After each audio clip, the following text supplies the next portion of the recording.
আপনাদের এই প্যান্ডেলে ঢুকার 2-3 মিনিট আগেই ফোন এসেছে।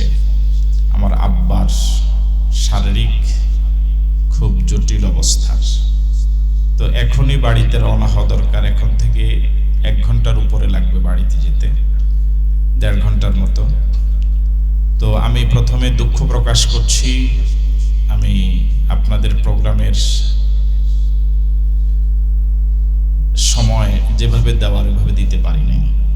এই জন্য আশা করি আমাকে ক্ষমার সুন্দর দৃষ্টিতে দেখবেন। আমার আব্বার জন্য দোয়া চাই, আল্লাহ পাক যেন আমার আব্বার ব্যাপারে উত্তম ফয়সালা করেন। দুনিয়ার থেকে চলে যাওয়ার পরে তো এটা অনেক পরে, এই দুনিয়াতেই বিপদে পড়ে দেখেন কেউ কারো না। আমার আব্বার এখন এই কঠিন সময়, আমি তো পাশে থাকতে পারলাম না। এখন তো আমি 5 মিনিটে যেতেও পারছি, এটাই তো বাস্তবতা।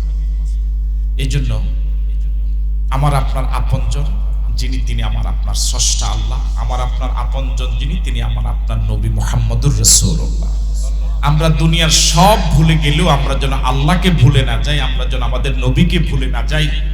আমরা আমাদের সব হারিয়ে গেলেও আমরা যেন আল্লাহ এবং রাসূলকে না হারাই।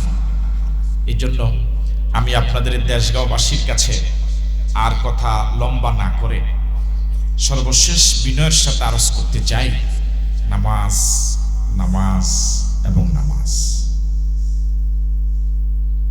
আমাদের সমাজে এখন মুরব্বীরা কিছু নামাজ পড়লো, নিজের ছেলে মেয়ের নামাজের ব্যাপারে আমরা খুব বেশি একটা সচেতন না।